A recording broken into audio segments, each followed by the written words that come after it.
Well, hello everybody and welcome to Jeff's Baking Blog.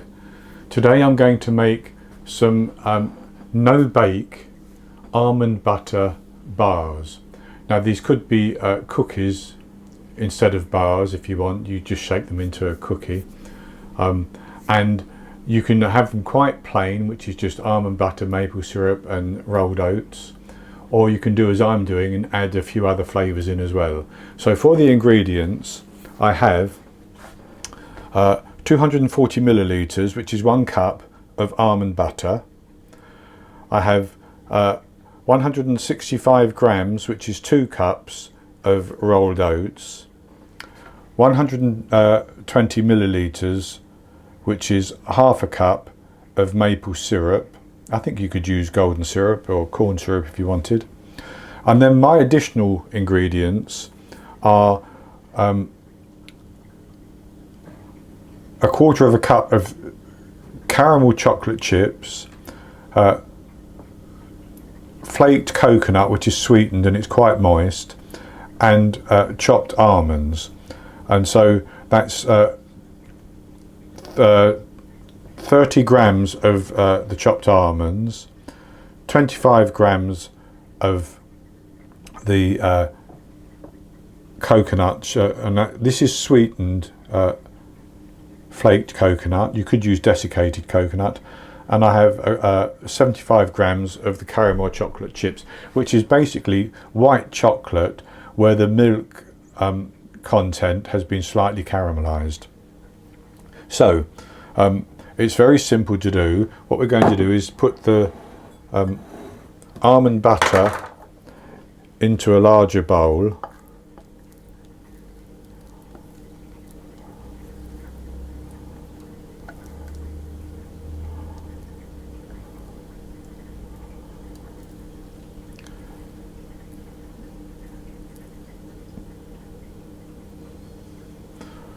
And then we're going to add into that the maple syrup, and I'm just going to mix that around first of all to get the syrup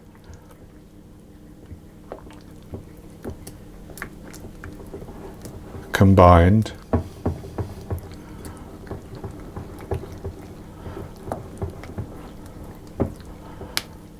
Now if you find that your almond butter is too thick for easy mixing, you can actually gently warm it in the microwave to loosen it up a bit. So that's good enough like that.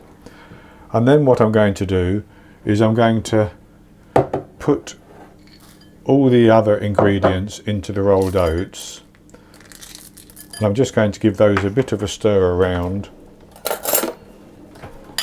to get them mixed in. And these are all optional ingredients. It's just that it gives it a bit of a different taste and texture. And then I'm going to pour that into the almond butter mixture, and I'm going to mix it until it's all combined. And for that I'll probably use a different tool.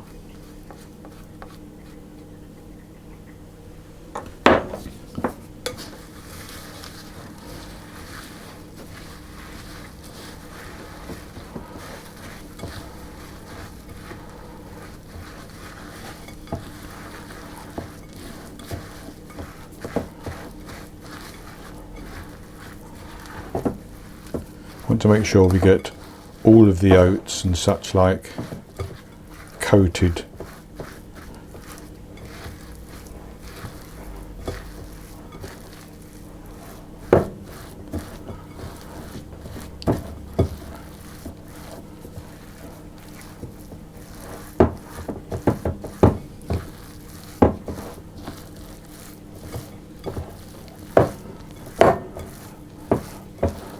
Like that. And then at this stage you can do one of two things. You can do as I'm going to do, which is to put this into an 8-inch square tin, and I've lined it with parchment paper just for ease, and level it all off.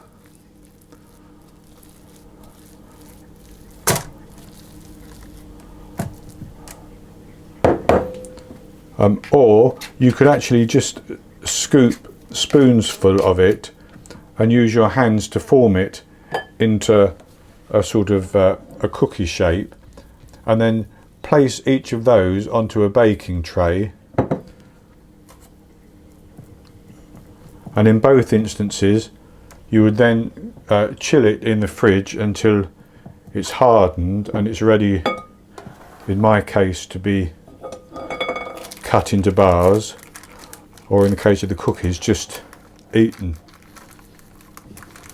So I'm just going to level this out across the tin.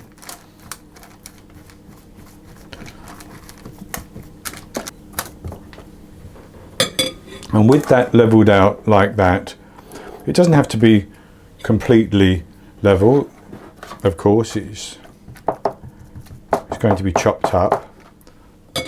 What I'm going to do is I'm going to put that into the fridge, and I'm going to allow it to chill for at least an hour, and it will firm up nicely. Then I can cut it into bars. So I'll be back with you in an hour when we're ready to cut this up. Well, it's been about an hour and a half to 2 hours since I put the almond butter oat bars in the fridge. So I've taken it out and I've cut it into into 18 pieces, about just over an inch and a quarter thick, probably, maybe an inch and a half, and that's what they look like.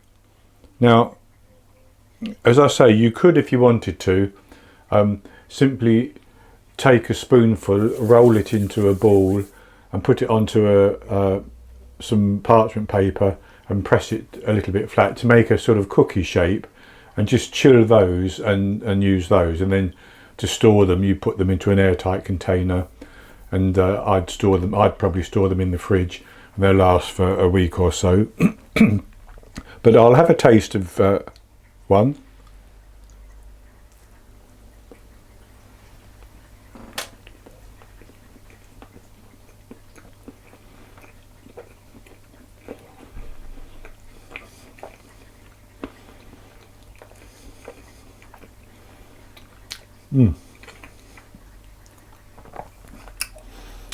It is very nice.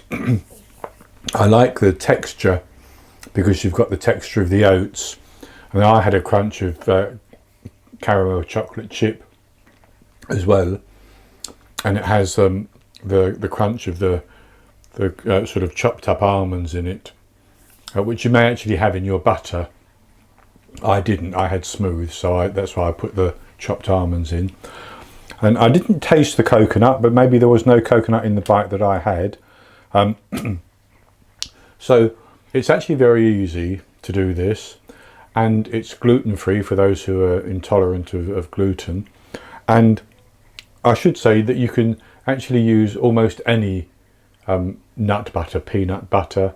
You could make hazelnut butter and use that if you wanted to. Any you like will work. I just happen to have almond butter, so that's what I used.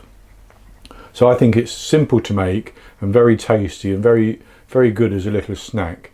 So I hope you've enjoyed this video, and if you have, please give me the thumbs up below it and click to subscribe to my YouTube channel.